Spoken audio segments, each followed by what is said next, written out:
The bullet that grazed Katherine Anderson's shoulder on a dusty afternoon in September 1876 wasn't meant for her, but it changed everything nonetheless. She had been standing outside the general store in Utica, Montana, checking the supplies she'd just purchased for her small ranch when two men started arguing over a card game gone wrong. The shot rang out before anyone could intervene, and Katherine felt the burning streak across her shoulder before she even registered what had happened. Her packages scattered across the wooden boardwalk as she stumbled backward, pressing her hand against the wound that was already seeping blood through her cotton dress. "Madam, you're hurt." A man's voice cut through the chaos, strong and urgent. Katherine looked up to see a cowboy rushing toward her, his weathered hat shadowing eyes that held genuine concern. He was tall, broad-shouldered, with sun-darkened skin and a jaw that looked like it had been carved from granite. "Let me help you to the doctor." "I don't need help," Katherine said through gritted teeth, even as her vision swam. "I can manage on my own." "That wound needs tending," the cowboy insisted, already reaching for her uninjured arm. "Doc Morrison's office is just down the street." Katherine jerked away from his touch, her hazel eyes flashing with defiance despite the pain radiating through her shoulder. "I said I don't need help. I don't need anyone." The cowboy paused, studying her face for a long moment.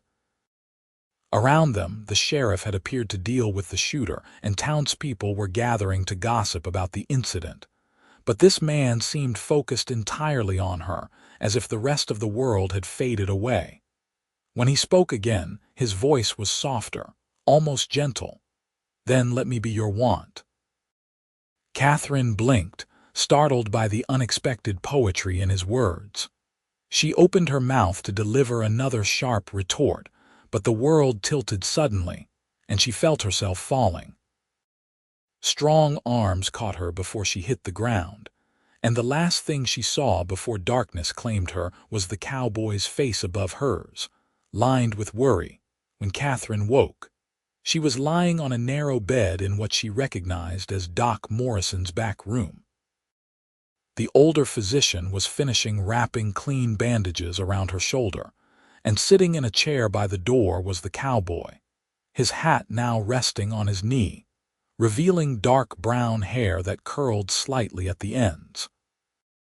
"Ah, you're awake," Doc Morrison said, his spectacles sliding down his nose as he looked at her. "You're lucky, Miss Anderson. The bullet just grazed you. Keep the wound clean, change the dressing twice a day, and you'll be fine in a few weeks. No heavy lifting, though." "My ranch," Katherine said immediately, trying to sit up. Pain lanced through her shoulder and she gasped. "Easy now," the doctor cautioned. "You're not going anywhere today. You need rest."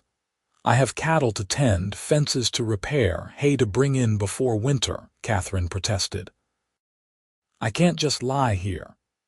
The cowboy stood up, approaching the bed with measured steps. Up close, Katherine could see he was probably in his late 20s, maybe 30 at most. His face bore the marks of a man who spent his days under the sun, with fine lines at the corners of his blue-gray eyes that suggested he smiled often. Right now, though, his expression was serious. "I could help with your ranch work," he offered, "until you're healed up enough to manage." "I don't accept charity," Katherine said flatly, "and I already told you I don't need anyone." "It wouldn't be charity," the cowboy replied calmly. "You'd pay me fair wages for fair work, and I remember what you said. You need no one but want. That's different from need. Sometimes we can manage alone, but that doesn't mean we have to." Katherine stared at him, unsure what to make of this persistent stranger. "I don't even know your name." "Xavier Lawson," he said, extending his hand. "Pleased to meet you, though I wish it were under better circumstances." Despite herself, Katherine reached out with her good arm and shook his hand. His grip was firm but careful, mindful of her injury. "Katherine Anderson, and I still don't think this is a good idea." "Tell me about your ranch," Xavier said, pulling the chair closer to the bed and sitting down again. "How much land? How many head of cattle? Why does it matter?" "Because if I'm going to help, I need to know what I'm dealing with." Katherine sighed, recognizing that she wasn't going to win this argument, at least not today. 200 acres, about 50 head of cattle, mostly Herefords. A few horses. I run it alone, have for 3 years now since my father died. Xavier's eyebrows rose slightly. "That's a lot of work for one person." "I manage." "I don't doubt that," Xavier said, and something in his tone made Katherine look at him more closely. He wasn't being condescending or disbelieving. He seemed genuinely impressed. But even the strongest person could use help sometimes, especially when they are injured. Doc Morrison cleared his throat. "He's right, Katherine. You're stubborn as a mule, always have been, but that wound needs time to heal. If you push yourself too hard too soon, you could do permanent damage." Katherine closed her eyes, frustration building in her chest. She hated this, hated feeling weak, hated the idea of depending on anyone else. After her father died, she'd sworn she would never rely on another person. Her mother had passed when Katherine was 12, and her father had raised her to be independent, teaching her everything about running a ranch. When a fever took him 3 years ago, Katherine had been 20 years old and determined to prove she could maintain the ranch on her own. The townspeople had expected her to fail. Some had even made offers to buy the land, barely concealing their eagerness to snap up the property once Katherine inevitably gave up. But she hadn't failed. She'd worked harder than she'd ever worked in her life, learning to rope and brand cattle, mend fences, break horses, and handle all the countless tasks that went into keeping a ranch running. She'd earned grudging respect from some of the neighboring ranchers, though others still looked at her with skepticism. And now this stranger wanted to waltz in and help her, probably out of some misguided sense of chivalry. Katherine had learned the hard way that people's help always came with strings attached. "How much would you want in wages?" she finally asked, opening her eyes to look at Xavier. "Standard rate, $1 a day plus meals." That was fair, actually cheaper than some ranch hands demanded. Katherine did some quick calculations in her head. She had some money saved, enough to cover wages for a few weeks if necessary. "And you'd sleep in the barn, if that's what you're offering." "It is. I'm not having a stranger in my house." Xavier nodded without offense. "That's reasonable." "So do we have an agreement?" Katherine studied him for a long moment, searching for any sign of ulterior motives. But his expression remained open and honest, and she couldn't deny that she truly did need help right now. The hay had to be brought in, the cattle needed tending, and fall was creeping toward winter. If she didn't keep up with the work, she could lose animals, and that was a risk she couldn't afford. "1 week," she finally said. "We'll see how it goes, and then I'll decide if I want you to stay longer." A small smile crossed Xavier's face, the first she'd seen from him. It transformed his features, making him seem younger and considerably more handsome. "Fair enough. 1 week." Doc Morrison bustled around, giving Katherine more instructions about her wound care, and then Xavier was helping her to her feet, his hand steady under her good arm. The room spun for a moment, but Katherine gritted her teeth and forced herself to remain upright. "My wagon is outside the general store," she said. "My supplies are probably scattered all over the boardwalk by now." "I gathered them up and loaded them in your wagon," Xavier said. "Figured you'd need them." Katherine glanced at him, surprised. "That was thoughtful." "Just practical," Xavier replied, but she caught a hint of pleasure in his voice at her acknowledgement. They made their slow way out of the doctor's office and down the street to where Katherine's wagon and team of horses waited. Several townspeople stared as Xavier helped her onto the bench seat, and Katherine could practically hear the gossip starting already. By tomorrow, everyone in Utica would be talking about how Katherine Anderson finally needed a man's help. The thought made her jaw tighten, but she forced herself to focus on the road ahead as Xavier retrieved his own horse, a handsome chestnut gelding, from the hitching post and tied it to the back of her wagon. He climbed up beside her and took the reins without asking, which irritated Katherine, but she had to admit that her shoulder was throbbing and she wasn't sure she could manage the team right now. The ride to her ranch took about 40 minutes. The property was located north of town, nestled in a valley with good grazing land and a creek that ran year-round. Katherine's father had chosen the location well, and she'd worked hard to maintain what he'd built. As they approached, she felt a familiar swell of pride at the sight of her ranch, the sturdy barn her father had constructed, the house with its wide front porch, the corrals and fencing. Xavier guided the wagon to a stop near the house and helped Katherine down. She swayed slightly, more exhausted than she wanted to admit, and he steadied her with a hand on her waist. "You need to rest," he said firmly. "Show me where your bedroom is, and then I'll start on the evening chores." "I can make it to my room on my own," Katherine protested, but even to her own ears the words lacked conviction. "I know you can," Xavier said, "but you don't have to." There was that phrase again, that distinction between need and want. Katherine found it strangely compelling, though she couldn't quite articulate why. She allowed Xavier to help her into the house and down the short hallway to her bedroom. It was a simple room, functional rather than decorative, with a brass bed, a dresser, and a wardrobe her father had built. "Get some rest," Xavier said, his hand lingering on her good arm for just a moment. "I'll take care of the animals and bring in your supplies. Is there anything you need right now?" "I'm fine," Katherine said automatically. Xavier's lips twitched, almost as if he was fighting back a smile. "All right, I'll check on you in a few hours." After he left, Katherine carefully changed into her nightgown, the process made awkward and painful by her injured shoulder. She finally managed it and crawled into bed, her body suddenly heavy with exhaustion.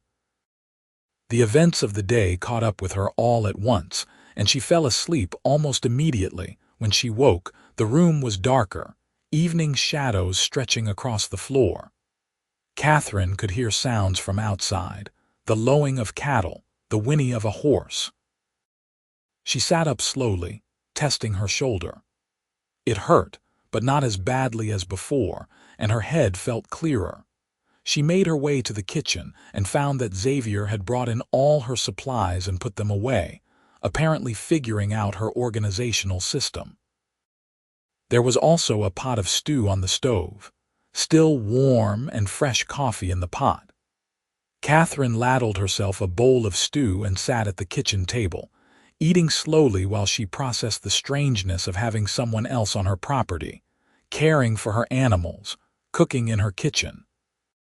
It should have felt like an invasion, but instead it felt oddly comforting, which unsettled her more than anything else. After she finished eating, Katherine ventured outside. The sun was setting, painting the sky in shades of orange and gold. She found Xavier in the barn, forking fresh hay into the stalls. He'd removed his shirt in the warm barn, and Katherine caught herself staring at the play of muscles across his back as he worked. He moved with practiced efficiency, clearly experienced with ranch work. "You should be resting," Xavier said without turning around, somehow sensing her presence. "I've been resting," Katherine replied. "The stew was good, thank you." Xavier turned then, reaching for his shirt and pulling it back on before facing her. "You're welcome. All the animals are fed and watered. I checked your fences earlier and found a couple sections that need repair. I'll work on those tomorrow. You work quickly." "I've been doing this kind of work most of my life," Xavier said. He leaned against the stall door, studying her. "How's your shoulder?"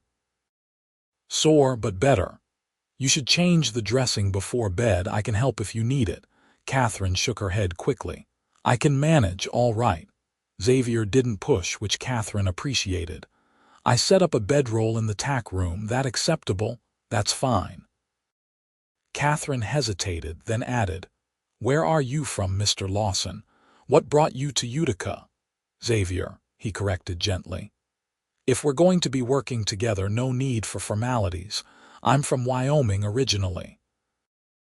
Been drifting for a few years, working different ranches, learning what I could. I came to Montana because I heard there was good land here, thought I might find a place to settle down eventually. And you just happened to be in Utica when I got shot. Arrived yesterday, Xavier confirmed. Was planning to ask around for work today. Guess fate had other ideas.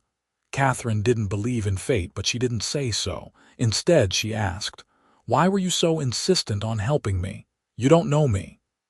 Xavier was quiet for a moment, his expression thoughtful. My mother ran a ranch by herself for 5 years after my father died. I was just a boy, too young to be much help. I watched her work herself nearly to death trying to keep everything together, and she was too proud to ask for help. By the time I was old enough to really contribute, the damage was done. She died when I was 15. I'm sorry, Katherine said softly, understanding him a little better now. It taught me something, Xavier continued. That independence is admirable, but refusing all help out of pride is just another kind of weakness. When I saw you today, bleeding and defiant, insisting you needed no one, you reminded me of her. I couldn't just walk away. Katherine absorbed this, feeling something shift in her chest. She'd spent 3 years building walls around herself, convinced that self-reliance was the only path forward. But maybe, just maybe, there was a difference between relying on herself and refusing all connection with others. I'm not your mother, she finally said. And I'm not going to work myself to death. I'm just careful about who I trust. That's smart, Xavier acknowledged. Trust should be earned, not given freely. All I'm asking for is a chance to earn it. Katherine met his eyes, those steady blue-gray eyes that held no guile or manipulation, just honest intention. 1 week, she reminded him. We'll see how it goes. Xavier nodded, a small smile playing at his lips. 1 week. Over the next few days, Katherine found herself grudgingly impressed by Xavier's competence. He rose before dawn each morning and worked steadily until dusk, repairing fences, tending the cattle, and handling all the heavy tasks that Katherine couldn't manage with her injured shoulder. He was efficient and skilled, clearly experienced with ranch work, and he had a way with horses that Katherine had rarely seen. What surprised her more, though, was how easy his presence became. Xavier wasn't intrusive or demanding. He worked quietly, spoke when spoken to, and gave Katherine space when she needed it. But when they did talk, usually over meals that he insisted on preparing, Katherine found him surprisingly good company. He had a dry sense of humor that caught her off guard, and he listened to her opinions about ranch management with genuine interest, often asking thoughtful questions. By the end of the 3rd day, Katherine realized she was looking forward to their conversations. It had been so long since she'd had someone to talk to, really talk to, about things that mattered. The townspeople were friendly enough, but there was always an undercurrent of judgment, a waiting for her to fail. Xavier didn't seem to judge her at all. He just accepted her as she was, prickly independence and all. On the 4th morning, Katherine woke to find frost on the ground, the first real sign that winter was approaching. Her shoulder was healing well, the pain reduced to a dull ache, and Doc Morrison had given her permission to start doing light work again when she'd gone into town for a checkup the previous day. She found Xavier in the barn, examining one of her horses who'd developed a slight limp. He glanced up as she entered, and something in his expression made her pulse quicken. It was just appreciation, she told herself, gratitude for his help. Nothing more. "Morning," Xavier said. "Your mare here has a stone bruise, but it's not serious. I've got her soaking in the creek. She should be fine in a few days." "Thank you for checking on her," Katherine said. She moved to stand beside him, studying the horse. "I was thinking, if you're still interested, I'd like you to stay on past the week we agreed to, at least through the winter. There's a lot of work to do before the snow comes, and I could use the help." Xavier turned to face her fully, his expression carefully neutral. "You sure about that?" "I'm sure," Katherine said, and she realized she meant it. "You've proven yourself a good worker, and you've kept your word about everything. I'd be foolish not to accept help when it's offered honestly." "Then I'll stay," Xavier said, and the smile that crossed his face was warm enough to chase away the morning chill. "Thank you, Katherine." It was the first time he'd used her given name, and the sound of it in his deep voice did something strange to her heart. Katherine cleared her throat, suddenly flustered. "We should get started on bringing in the rest of the hay today. The weather won't hold much longer." They worked side by side that day, and Katherine was struck by how naturally they moved together, anticipating each other's movements, working in an easy rhythm that felt like they'd been partners for years rather than days. Xavier was careful to take on the heavier tasks, mindful of her still healing shoulder, but he didn't treat her like she was fragile or incapable.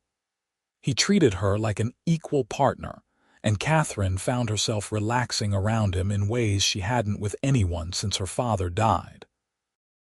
As they loaded the last of the hay onto the wagon that afternoon, dark clouds began rolling in from the west. Xavier looked up, assessing the sky with an experienced eye. "Storm coming," he said. "We should get this load into the barn quickly." They hurried back to the ranch, and they'd barely gotten the wagon unloaded when the first fat raindrops began to fall. Within minutes, it had turned into a downpour, rain hammering against the barn roof with deafening force. Katherine and Xavier stood in the doorway, watching water sheet off the eaves. "Good timing," Katherine said, brushing hay dust from her skirt. "Very good," Xavier agreed. He turned to look at her, and Katherine was suddenly very aware of how close they were standing, close enough that she could see the darker ring around his irises, close enough to catch the scent of hay and honest sweat and something uniquely him. "Katherine, can I ask you something?" "What is it?" "Why did you decide to keep running the ranch alone after your father died? Most women would have sold it and moved to town or remarried." Katherine stiffened slightly, old defenses rising. But when she looked at Xavier's face, she saw only genuine curiosity, no judgment or criticism. She forced herself to relax. "Because it's mine," she said simply. "My father built this ranch from nothing, and he taught me everything he knew because he believed I was capable of continuing his legacy. When he died, everyone expected me to give up, to admit I couldn't handle it. Some people even seemed excited about it, like they were waiting for me to fail so they could say women don't belong in ranching. I couldn't let that happen. I had to prove them wrong, but more than that, I had to prove to myself that I was strong enough." "And you have proven it," Xavier said quietly. "You've kept this ranch running for 3 years on your own. That's no small accomplishment." "Then why do you think I need help now?" Katherine asked, a challenge in her voice. "I don't think you need help," Xavier replied. "I think you're perfectly capable of managing on your own, even with your injury. But I think you deserve help. I think you deserve to have someone share the burden, not because you're weak, but because no one should have to carry everything alone, no matter how strong they are." Katherine felt tears prick at her eyes, unexpected and unwelcome. She blinked them away quickly, but not before Xavier noticed. His expression softened, and he reached out slowly, giving her time to pull away if she wanted to. When she didn't move, his hand cupped her cheek gently. "You don't have to be strong every minute of every day," he said softly. "Not with me." Something in Katherine's chest cracked open, some wall she'd built so carefully over the past 3 years. Before she could think better of it, she leaned into his touch, letting herself accept this moment of comfort. They stood like that for a long moment, rain drumming overhead, the rest of the world fading away. Then Xavier's thumb brushed across her cheekbone, a gesture so tender it made Katherine's breath catch. She looked up and found him gazing at her with an intensity that made her heart race. Slowly, giving her every opportunity to stop him, Xavier leaned down. Katherine's eyes fluttered closed, and then his lips were on hers, gentle and questioning. The kiss was soft, almost tentative, but it sent warmth flooding through Katherine's entire body. She found herself rising on her toes, her good arm coming up to rest on Xavier's chest, feeling his heart beating as rapidly as her own. The kiss deepened slightly, Xavier's other hand coming to rest on her waist, and Katherine felt like she was falling, like the ground had dropped away and the only solid thing in the world was this man holding her. When they finally pulled apart, both breathing harder, Xavier rested his forehead against hers. "I've wanted to do that since the moment I saw you standing defiant on that boardwalk, refusing to accept help even while you were bleeding." Katherine laughed shakily. "That's an odd thing to find attractive." "Maybe," Xavier admitted, "but I've never met anyone like you, Katherine. You're fierce and independent and so damn stubborn, but underneath all that armor, you're kind and hardworking and fair. I think I started falling for you that first day." "I don't believe in love at first sight," Katherine whispered, but her heart was racing. "Neither did I," Xavier said, "until I met you." Katherine pulled back slightly to look at him properly. This was dangerous territory. She'd sworn off romantic entanglements after a bad experience 2 years ago. A man from town who'd courted her but turned out to only want her land. She'd been hurt and angry, and she'd promised herself she wouldn't be that vulnerable again. But Xavier felt different. Everything about him felt different. "I'm scared," she admitted, the words coming out before she could stop them. "I've worked so hard to be independent, to not need anyone. I don't know how to let someone in without losing myself." Xavier's hand remained on her waist, steady and reassuring. "You wouldn't lose yourself. You'd still be Katherine, strong and capable and independent. You'd just be Katherine who lets someone stand beside her instead of always standing alone. There's a difference between losing yourself and sharing your life."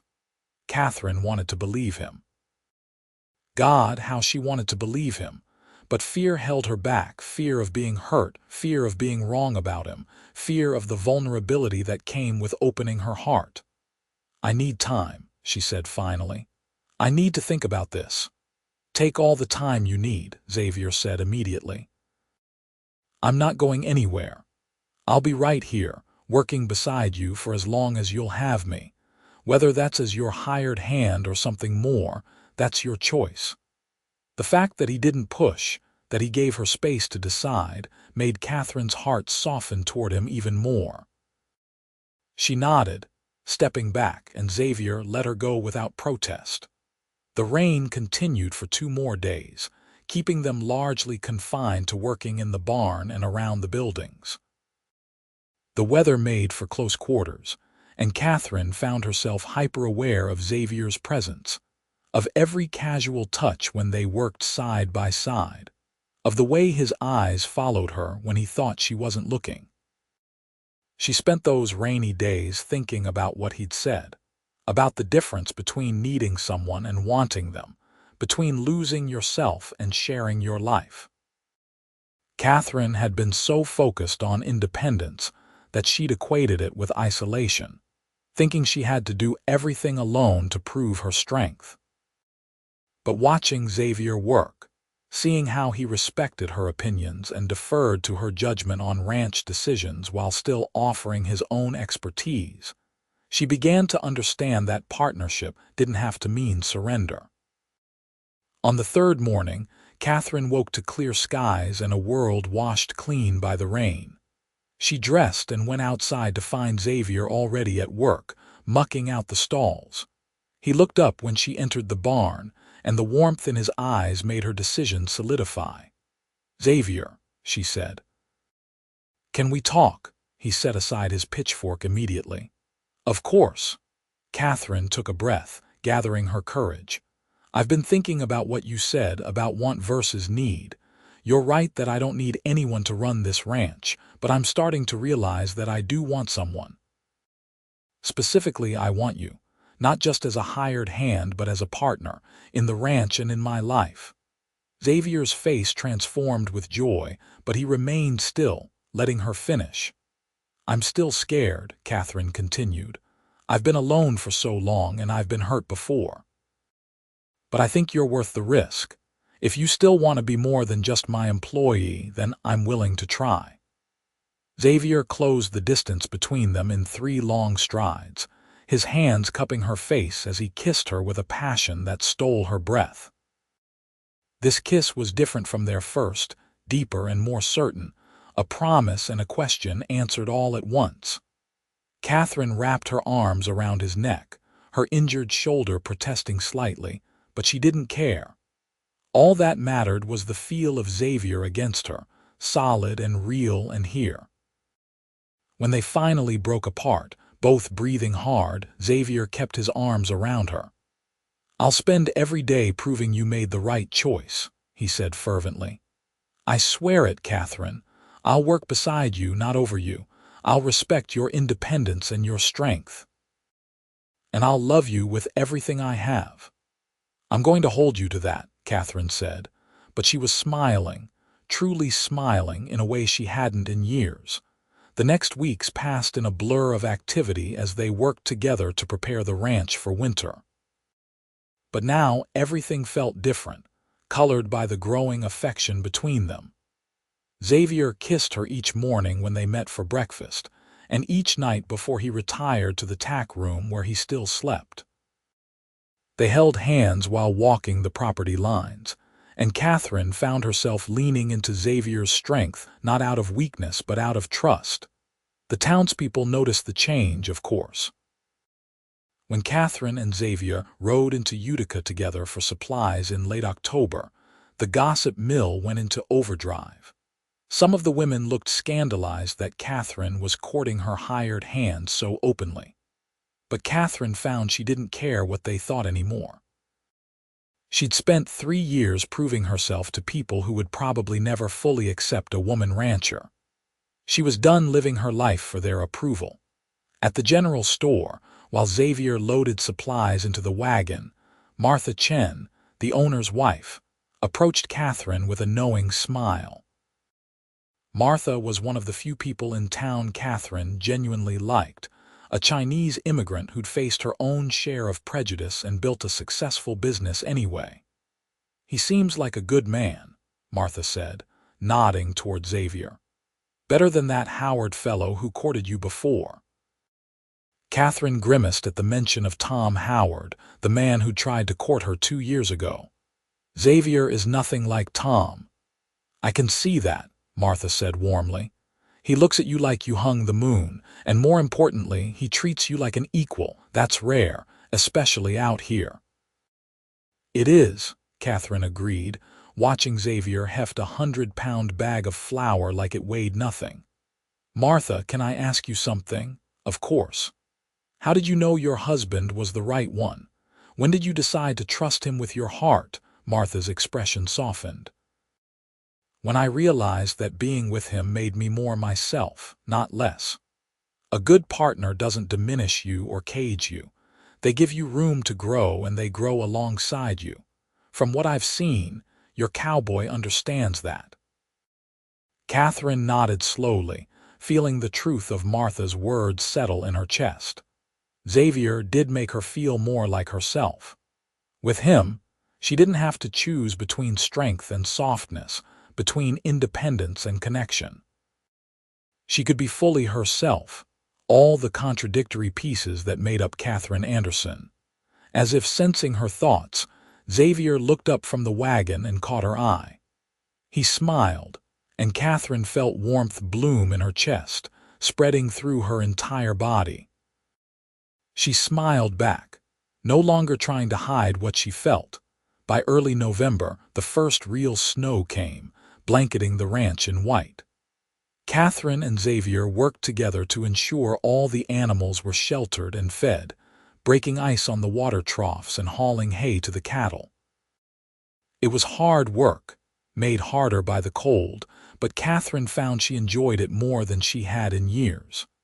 Having Xavier beside her, someone to share the burden and the satisfaction of a job well done, made all the difference.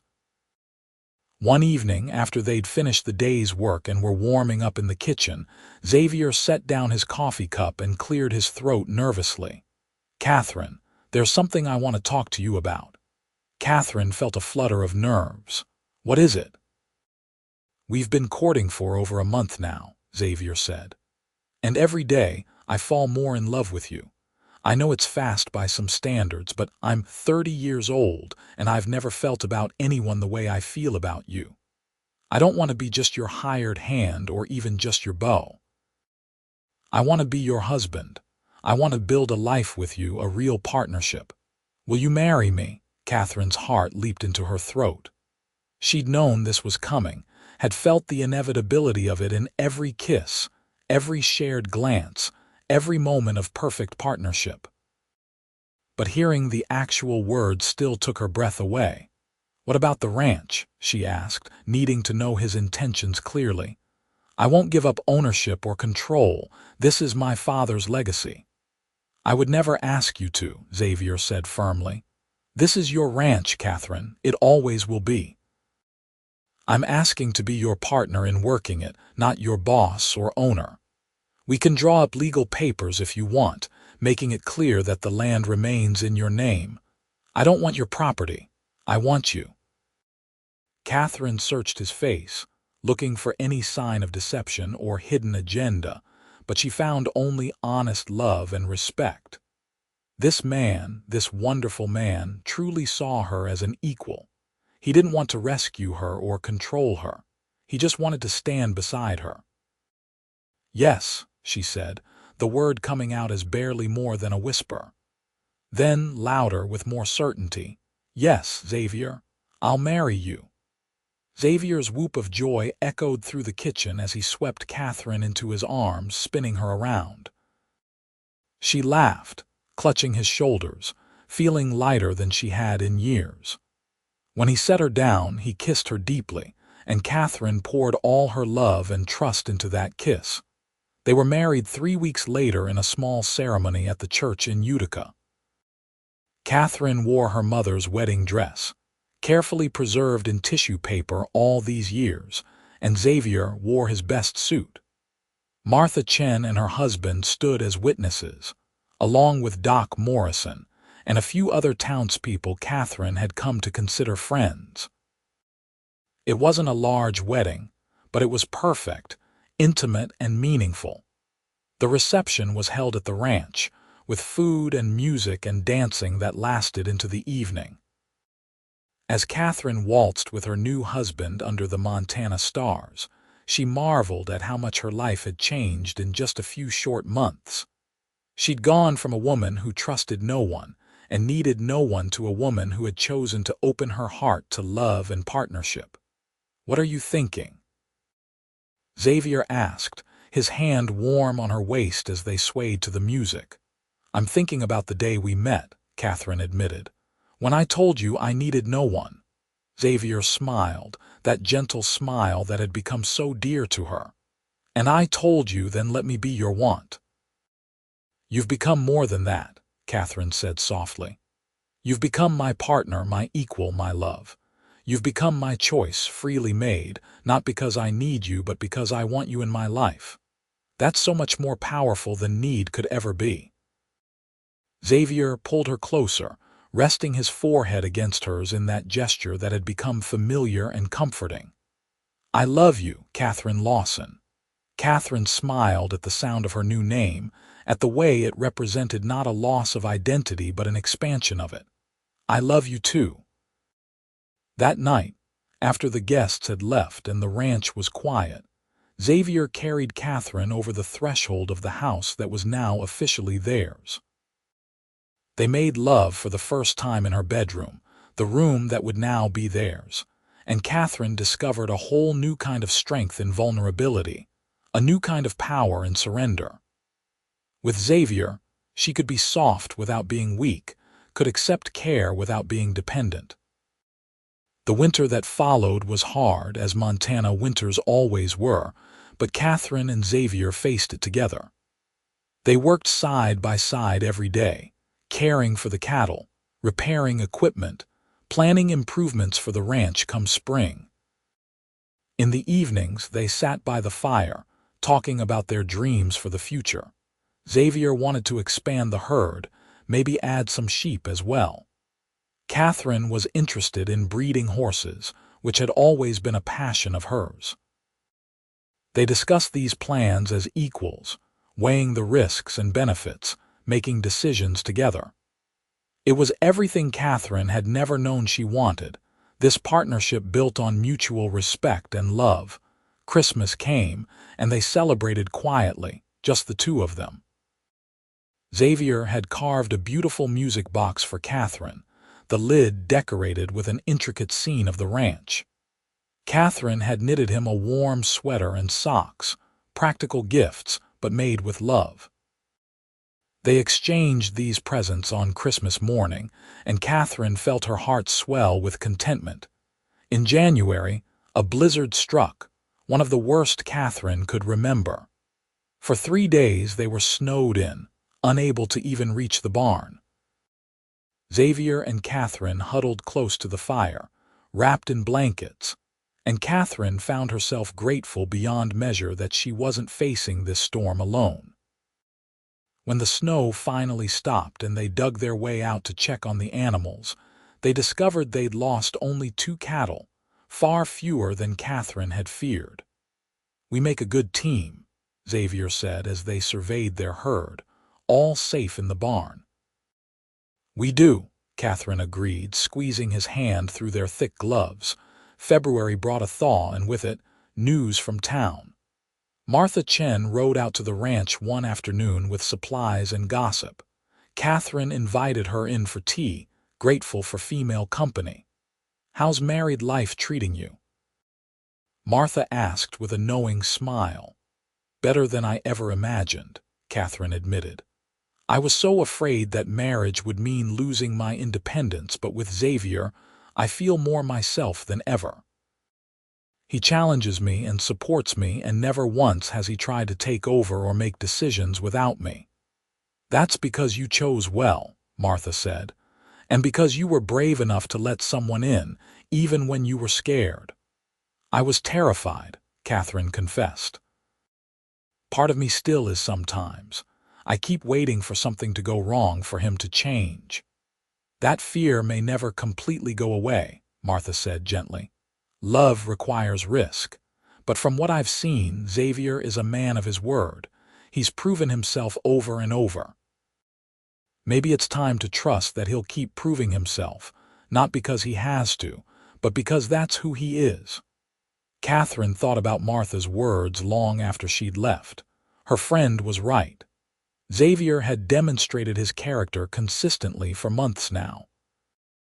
He'd shown her through action, not just words, that he respected her and loved her as an equal. It was time to let go of the last vestiges of fear and fully embrace what they'd built together. That night, as they lay in bed, Katherine turned to Xavier. "I want to tell you something." "I'm listening," he said, propping himself up on one elbow to look at her. "When we first met, when I told you I needed no one, I meant it. I'd convinced myself that needing anyone was weakness, that I had to be completely self-sufficient to be strong. But you showed me that strength isn't about isolation. It's about knowing when to stand alone and when to stand together. You've made me stronger, not weaker, and I'm grateful every day that you insisted on being my want." Xavier's eyes shone with emotion in the lamplight. "You've made me stronger too. You've taught me that real love isn't about rescuing someone or being rescued. It's about two whole people choosing to build something together. I'm a better man because of you, Katherine." They made love then, tender and passionate, a reaffirmation of their commitment to each other.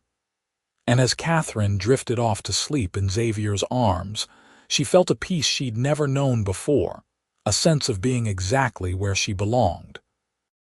Spring arrived in mid-March, bringing with it new life and new possibilities. Katherine discovered she was pregnant in early April, and the joy on Xavier's face when she told him made her heart overflow. They celebrated together, already making plans for the baby's arrival in the fall. The pregnancy was easier than Katherine had feared. She continued working on the ranch through the summer, with Xavier becoming increasingly protective, but never condescending. He took on more of the heavy work without making Katherine feel useless, and he listened when she insisted she was capable of certain tasks. In July, they received unexpected news. A lawyer arrived from Cheyenne, Wyoming, with documents showing that Xavier's uncle had died and left him a substantial sum of money.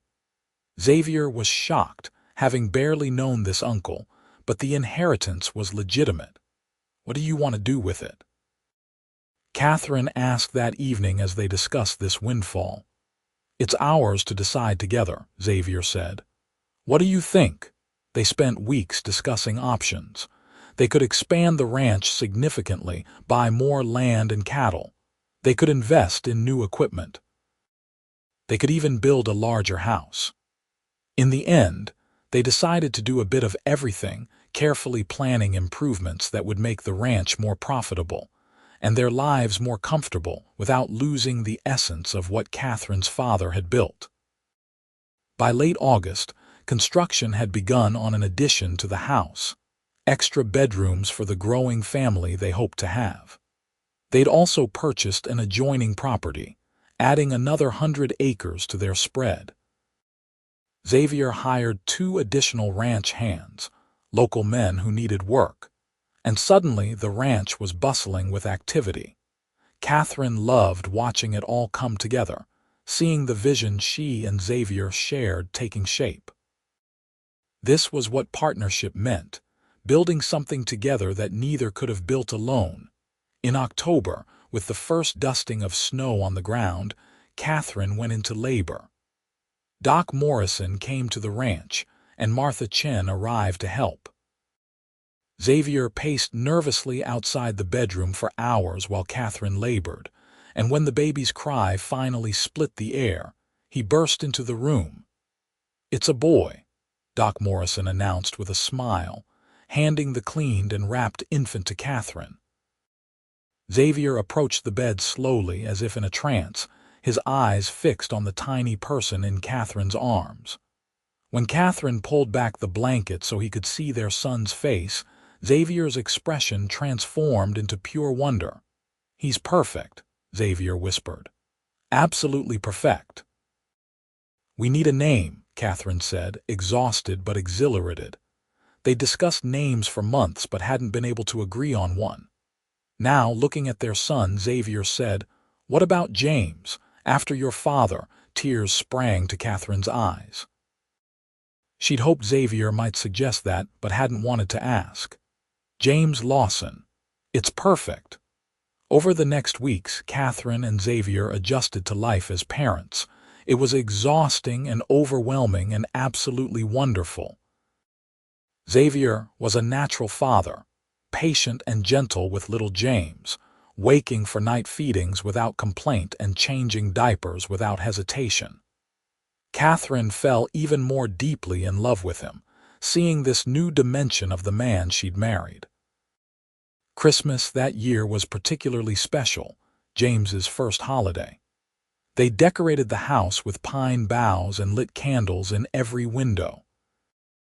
On Christmas morning, Katherine woke to find Xavier already up, holding James by the window and describing the snowy landscape to their son, who was far too young to understand, but seemed to find comfort in his father's voice. "Merry Christmas," Katherine said softly from the doorway. Xavier turned, his face lighting up when he saw her. "Merry Christmas, my love." He walked over and kissed her gently, careful not to jostle the baby. "I have something for you." He handed James to Katherine and retrieved a small box from the mantelpiece. Inside was a beautiful locket on a delicate chain. Xavier opened it to show that it contained two tiny photographs, one of Katherine and one of James. "So I can carry my whole world with me," Xavier explained, fastening the locket around Katherine's neck. Katherine touched the locket, overwhelmed by the thoughtfulness of the gift. "I love it. Thank you." "Thank you," Xavier replied, "for giving me this family, this life. A year ago, I was just a drifter looking for work. Now I have everything I ever wanted." "You gave me everything too," Katherine said. "You gave me the courage to want something beyond just surviving. You showed me that I could be independent and partnered, strong and vulnerable. You became my want, Xavier, and that's made all the difference." They stood together by the window, their son between them, looking out at the ranch they'd built and the future that stretched before them. Outside, snow fell gently, blanketing everything in white, and inside the fire crackled warmly. It was a moment of perfect peace, perfect contentment. The years that followed brought both challenges and joys. The ranch continued to grow and prosper under their joint management. They faced droughts and harsh winters, cattle rustlers and equipment failures, but they faced everything together, their partnership growing stronger with each obstacle overcome. When James was 2, Katherine had another baby, a daughter they named Sarah. She had Katherine's hazel eyes and Xavier's dark hair, and she was as spirited as her mother. 2 years after that came another son, Thomas, who was quieter than his siblings but just as loved. Katherine watched their family grow with wonder, still sometimes surprised by the fullness of her life. The ranch that she'd once struggled to maintain alone now thrived under her and Xavier's combined efforts. The house rang with children's laughter. The barn was full of healthy animals. The land produced good grazing year after year. The townspeople of Utica had long since accepted Katherine and Xavier as a successful ranching couple. Some of the initial skeptics had even come to respect Katherine's business acumen, seeking her advice on cattle breeding and range management. She'd proven what she'd set out to prove all those years ago, that a woman could run a successful ranch, but now it mattered less what others thought. She knew her own worth, and she had Xavier's love and respect, which was more valuable than all the approval in the world. On a warm evening in June 1883, 7 years after that fateful day when a stray bullet had brought them together, Katherine and Xavier sat on their front porch watching their children play in the yard. James, now 6, was teaching 4-year-old Sarah how to rope a fence post, while 2-year-old Thomas toddled around, trying to imitate his older siblings. "You ever think about that day in town?" Xavier asked, his arm around Katherine's shoulders. "When you told me you needed no one." Katherine smiled, leaning into his warmth. "I think about it often. I was so determined to prove I didn't need help, so convinced that accepting assistance meant admitting weakness. And now I know that you were right. Need and want are different things. I probably could have managed the ranch alone, could have survived. But wanting you, choosing you, letting you become my partner has given me a life far richer than mere survival. You've given me love and family and joy I never imagined I could have." Xavier kissed the top of her head. "You gave me the same things. You gave me a home and a purpose. You made me understand that true partnership isn't about one person leading and the other following. It's about walking side by side, supporting each other's strengths and shoring up each other's weaknesses. In the yard, James successfully roped the fence post, and Sarah cheered. Thomas clapped his chubby hands in delight. Katherine watched them, her heart full to bursting. "Let me be your want," Katherine said softly, repeating the words Xavier had spoken to her so long ago. "That's what you said to me. It sounded like poetry then, but I didn't understand how profound it was. You weren't asking to be necessary. You were asking to be chosen. And I did choose you freely and completely. That choice gave me everything." "It gave us everything," Xavier corrected gently. He gestured to the ranch, the children, the life they'd built. "All of this exists because you were brave enough to let someone in, to risk loving and being loved." "I was terrified," Katherine admitted. "Sometimes I still am. I worry about losing you, about something happening to the children, about all the fragile, beautiful things we've built together being taken away." "Fear is natural," Xavier said. "It means we have something precious to protect. But we can't let fear stop us from living fully, from loving completely. Every day we have together is a gift, and I intend to treasure every moment." Katherine nodded, knowing he was right. Life offered no guarantees, but love made the risk worthwhile. As the sun set behind the mountains, painting the sky in shades of gold and pink, Katherine thought about the journey that had brought her here. She'd started out so determined to prove she needed no one, so convinced that independence meant isolation. But Xavier had taught her a better way, had shown her that true strength lay not in refusing all help, but in choosing when to stand alone and when to stand together. She'd needed no one, but she'd wanted him. And that wanting, that choosing, had transformed her life in ways she could never have imagined. It had given her not just a husband and children, but a true partner, someone who saw her fully and loved what he saw, someone who challenged her to grow while accepting her exactly as she was. "Mama." "Papa," Sarah called from the yard. "Come play with us." Xavier stood, extending his hand to Katherine with a smile. "Shall we?" Katherine took his hand, letting him pull her to her feet. Together, they walked down the porch steps and into the yard, where their children waited with open arms and bright smiles. James wanted to show them a new roping trick. Sarah wanted to demonstrate her riding skills on her small pony. Thomas just wanted to be picked up and spun around until he giggled breathlessly. They spent the evening playing with their children, racing across the grass, laughing in the warm summer air. As the stars began to appear overhead, they finally herded the exhausted children inside for baths and bedtime stories. Xavier read to the older two while Katherine nursed Thomas, and then they tucked all three children into their beds with kisses and whispered "I love yous." Later, as Katherine and Xavier lay in their own bed, wrapped in each other's arms, Katherine felt a contentment so deep it was almost overwhelming. This was what happiness felt like, she thought. Not the absence of challenges or fears, but the presence of love strong enough to face anything. "Xavier," she whispered into the darkness. Thank you for not giving up on me that day. Thank you for insisting on being my want when I was too stubborn to see I needed someone to want." Xavier pulled her closer, his lips brushing her temple. "Thank you for eventually saying yes.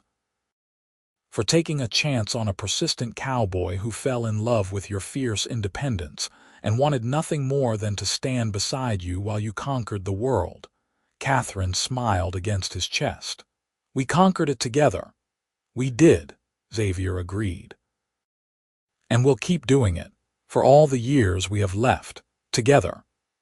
As Katherine drifted off to sleep, safe and loved and home, she thought about the woman she'd been 7 years ago, so determined to need no one, so convinced that asking for help was weakness.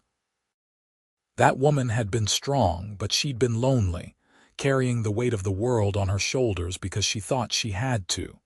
The woman she was now was stronger still, not despite having a partner but because of it. Xavier hadn't diminished her strength, he'd amplified it. Together, they'd built something more substantial and beautiful than either could have created alone, and it had all started with a cowboy's simple but profound words. "Then let me be your want." Katherine had wanted him. She'd chosen him. And in choosing love over isolation, partnership over independence at all costs, she'd found not weakness but the truest strength of all, the strength that comes from two people facing life together, hand in hand, heart to heart. The years continued to pass, each one bringing new experiences and deepening the bond between Katherine and Xavier. By 1890, their ranch had become one of the most successful in the territory, known for quality cattle and well-trained horses. James was now 13 and already showing a keen mind for business, often accompanying his parents to cattle auctions and learning the trade. Sarah, at 11, had her mother's independent spirit and her father's way with horses. She could outride most of the ranch hands and wasn't afraid to get her hands dirty. Thomas, at 9, was the dreamer of the family, often found reading books or sketching the Montana landscape. Katherine had never imagined she'd be the mother of 3, had never thought she'd find such fulfillment in raising children while also continuing to run a successful ranch. But Xavier had been right all those years ago. Partnership didn't mean sacrifice. Together, they'd created space for all of it: career and family, individual growth and shared dreams. One afternoon in late summer, as Katherine reviewed the ranch accounts in the office they'd added to the house, Xavier came in looking thoughtful. "What is it?" Katherine asked, setting down her pen. "I just got a letter from the Cattlemen's Association," Xavier said. "They want to talk to us about serving on the board, both of us." Katherine raised her eyebrows. "Both of us?" "They specifically mentioned your expertise in horse breeding and herd management," Xavier said with a proud smile. "You've built quite a reputation, Mrs. Lawson." Katherine felt a glow of satisfaction. To be recognized by the association, an organization that had once been exclusively male, meant that she'd truly earned respect in her field. "What do you think?" "I think we should do it," Xavier said. "If you want to." "It's a lot of extra work, but it would give us a voice in decisions that affect all ranchers in the territory. We could make a real difference." Katherine considered it. She was 41 now, old enough to have wisdom and experience, young enough to still have energy and ambition. Their ranch was stable and successful, their children were thriving, and their marriage was as strong as ever. "Why not take on a new challenge? Let's do it," she said decisively. "Together." Xavier grinned. "Always together." That fall, Katherine and Xavier attended their first meeting as board members of the Montana Cattlemen's Association. There were a few raised eyebrows when Katherine took her seat at the table, but she'd long since learned to ignore skepticism. She simply opened her notebook and participated fully in the discussion, offering insights based on her years of experience. By the end of the meeting, even the most doubtful members seemed impressed. Walking out to their wagon afterward, Xavier took Katherine's hand. "You were magnificent in there. The way you handled that debate about water rights, brilliant." "We make a good team," Katherine said, echoing words they'd spoken to each other countless times over the years. "The best team," Xavier agreed. As they rode home through the gathering dusk, Katherine reflected on how far they'd come. She thought about the scared, defensive woman she'd been at 23, so determined to prove she didn't need anyone. She'd built a successful ranch alone, yes, but she'd been lonely and exhausted, carrying burdens that had sometimes felt crushing. Now, at 41, she'd learned that there was profound strength in partnership, in letting someone share both the work and the joy. Xavier had never tried to take over or diminish her. Instead, he'd stood beside her, supporting her goals while pursuing his own, creating a relationship of true equals. "What are you thinking about?" Xavier asked, noticing her contemplative expression. "I'm thinking about us," Katherine said. "About how you changed my life." "We changed each other's lives," Xavier corrected gently. "That's how it works when two people truly love each other. They transform together." Katherine squeezed his hand, loving him more in that moment than she'd thought possible. After 18 years of marriage, her feelings for him hadn't diminished but deepened, becoming richer and more complex, woven through every aspect of her life. When they arrived home, they found their children had prepared dinner, a surprise they'd planned together. James had managed the cooking, Sarah had set the table, and Thomas had picked wildflowers for a centerpiece. It was a simple meal, but the effort and love behind it made Katherine's eyes water. "What's this for?" Xavier asked, though his smile suggested he was as touched as Katherine. "We're proud of you," James said seriously. "Both of you, for being chosen for the association board. We wanted to celebrate. And we wanted to show you that we can take care of things here while you're taking care of important business," Sarah added.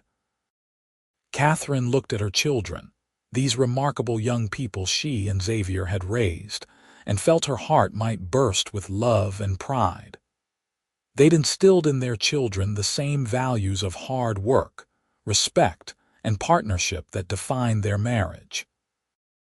James, Sarah, and Thomas all helped with ranch work, but they were also encouraged to pursue their individual interests and dreams. That night, after the children were in bed, Katherine and Xavier sat together on their porch, a ritual they'd maintained since the early days of their marriage. The Montana sky stretched above them, vast and star-filled, and the sounds of the ranch settling for the night provided a peaceful soundtrack. "You remember what you said to me the day we met?" Katherine asked. "About wanting to find a place to settle down." "I remember," Xavier said. "Did you imagine this, all of this?" Xavier thought for a moment. "I imagined finding a place to call home, maybe building a small ranch of my own someday. But this? A thriving ranch, a brilliant partner, 3 incredible children, respect from the community, a love that gets stronger every year. This exceeded my wildest dreams." "Mine too," Katherine admitted. "I never even let myself dream of something like this. I was so focused on survival, on proving my worth through independence. I didn't understand that real happiness requires more than just surviving alone. It requires risking your heart, opening yourself to another person, building something together." "You took that risk," Xavier said softly. "Even though you were terrified, that took more courage than facing down anything alone ever could have." Katherine leaned her head on his shoulder, comfortable in the silence that followed. She thought about all the years stretched behind them, full of challenges and triumphs, hard work and celebration, ordinary days and extraordinary moments.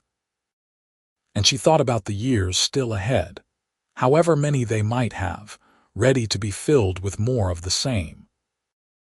In 1895, when Katherine was 46 and Xavier was 49, they celebrated their 19th wedding anniversary with a party that brought together friends and neighbors from across the territory. The ranch was decorated with lanterns and bunting, tables groaned under the weight of food, and a band played music for dancing. As Katherine waltzed with Xavier under the stars, surrounded by people they loved, she felt a profound gratitude for the life they'd built. Their children were growing into fine young adults. James, now 18, was preparing to attend college in the fall to study business and agriculture. Sarah, at 16, was already being courted by several young men, though she insisted she was in no hurry to marry. Thomas, at 14, had discovered a talent for writing and dreamed of becoming a journalist. "Our babies are growing up," Katherine said to Xavier as they danced. "They are," Xavier agreed. "Soon they'll be building their own lives." "Does that make you sad?" "A little," Xavier admitted. "But mostly it makes me proud. We've raised them to be independent and strong, to think for themselves and follow their dreams. Now we get to watch them flourish." "We'll have time to ourselves again," Katherine said, a slight smile playing at her lips. "Just you and me, like it was in the beginning." Xavier pulled her closer. "I'm looking forward to that. Don't get me wrong, I love our children more than life itself. But there's something special about it being just us, about having time to focus on each other without the demands of raising a family." "Another chapter in our story," Katherine said. "The best is yet to come," Xavier promised, and he was right. As their children grew and gradually left home to pursue their own dreams, Katherine and Xavier discovered a new phase of their relationship.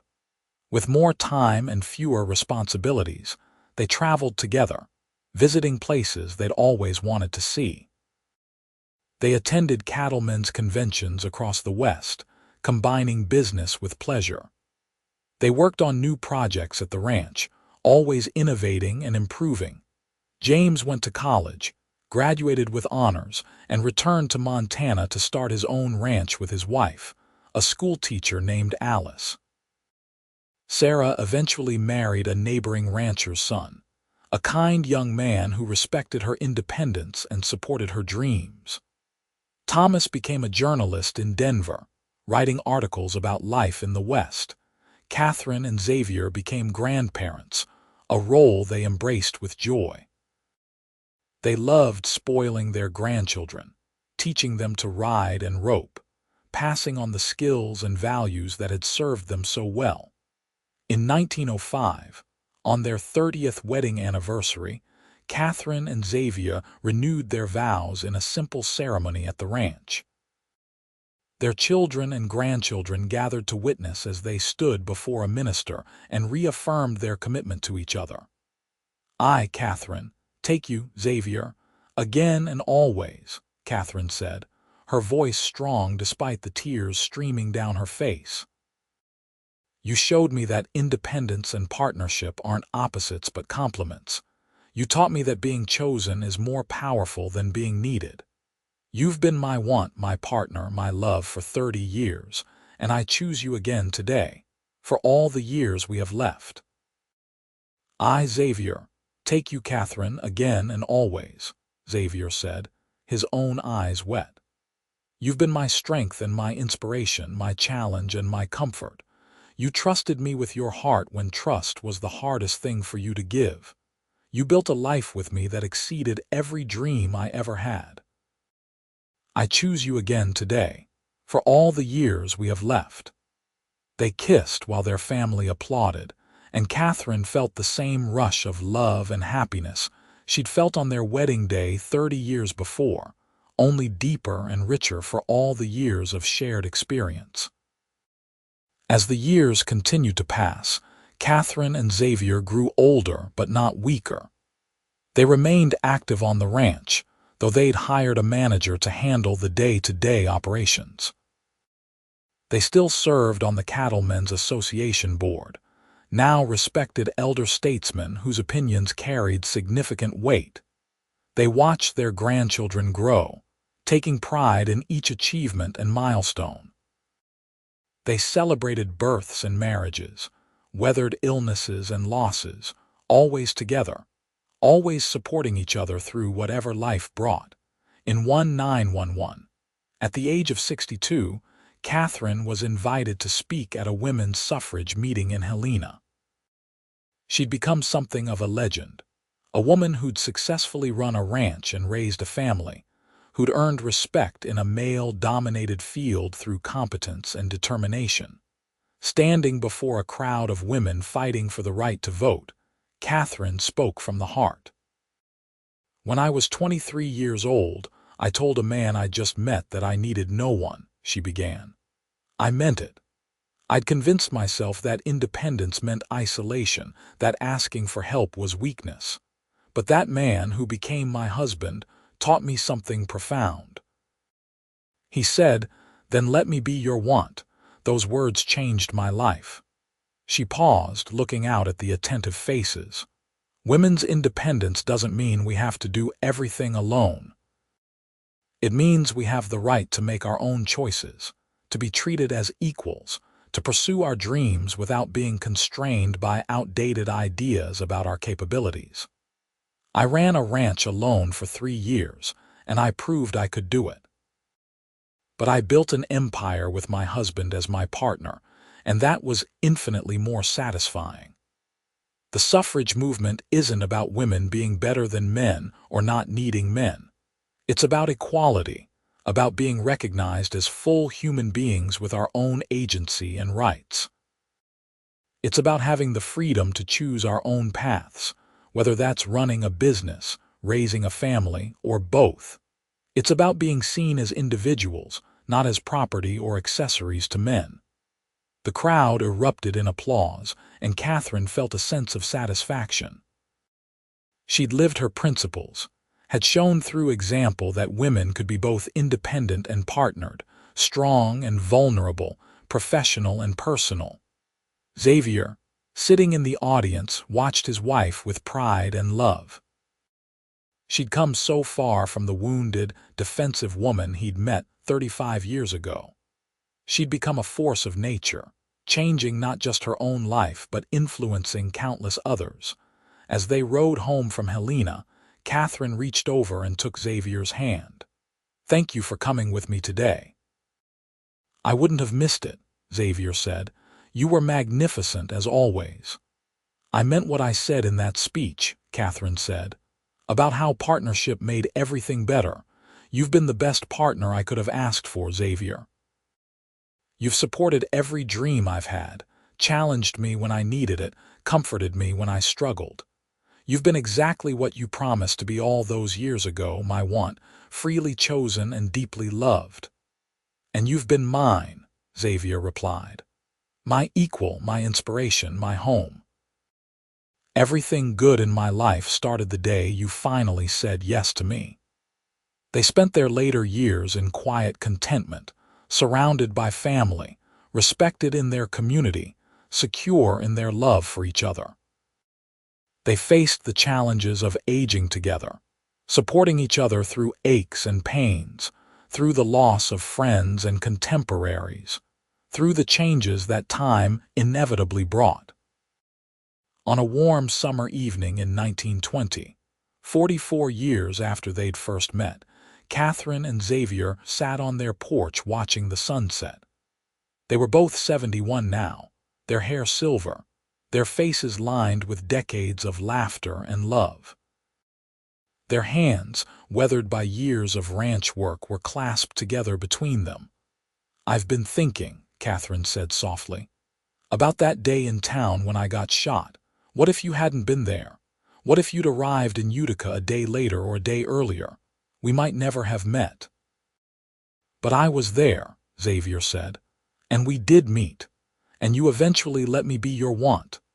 Everything that came after, our marriage, our children, our life together, it all flowed from that moment when you decided to trust me." "Best decision I ever made," Katherine said. "Second best," Xavier corrected with a small smile. "The best decision was deciding to run the ranch alone in the first place.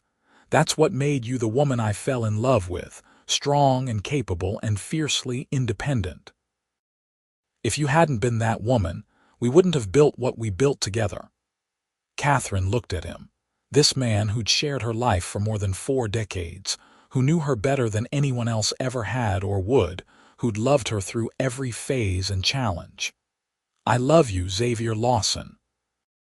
I've loved you for 44 years, and I'll love you for whatever time we have left. And I love you, Katherine Lawson. Being your want has been the greatest privilege of my life." They sat together in comfortable silence as darkness fell, the ranch quiet around them, their hearts full.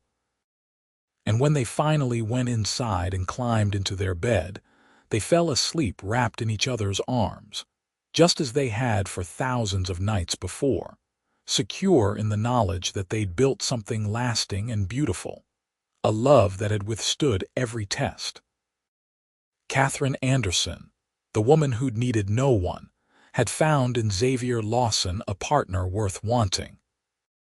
And in that wanting, in that choice to open her heart and share her life, she discovered that true strength wasn't about standing alone, but about having someone strong enough to stand beside you, matching you step for step, dream for dream, year after year, building a life together that neither could have built alone. Their story wasn't perfect. They'd faced challenges and disagreements, hard times and heartaches. But through it all, they'd remained partners and equals, loving each other with a love that grew deeper and richer with each passing year.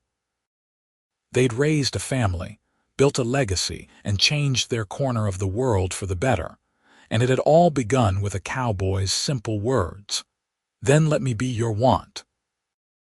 In those words lay the wisdom that had guided their entire life together, the understanding that love isn't about necessity but about choice. That partnership isn't about dependence, but about two independent people choosing to walk side by side. As the years turned and seasons changed, as Montana transformed from wild frontier to settled state, as the 19th century gave way to the 20th, Katherine and Xavier Lawson remained, a testament to the power of love freely chosen, respect freely given, and a life freely shared. They lived well into their 80s, active and engaged until the very end. Xavier passed first in the spring of 1926, peacefully in his sleep with Katherine holding his hand. She mourned him deeply, but without regret, grateful for every moment they'd shared. Katherine followed him 2 years later, surrounded by children, grandchildren, and great-grandchildren, secure in the knowledge that the life she and Xavier had built together would continue through the generations they'd created. Her last words were soft but clear. "I'm coming, my love. Wait for me."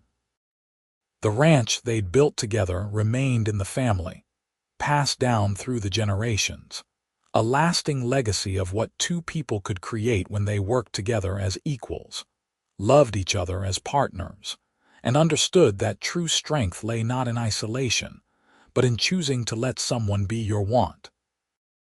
Their story lived on in family legend, told and retold to each new generation, a reminder that independence and partnership weren't opposites but complements, that the strongest bonds were those freely chosen, and that the greatest love stories began not with "I need you," but with "I want you," and "I choose you today and every day." Katherine Anderson and Xavier Lawson had built more than a successful ranch. They'd built a life of meaning and purpose, filled with love and laughter, challenge and triumph. They'd proven that a woman could be both fiercely independent and deeply partnered, that a man could support without dominating, respect without diminishing. And it had all started on a dusty afternoon in September 1876, when a defensive woman declared she needed no one, and a persistent cowboy replied with words that would change both their lives forever. "Then let me be your want."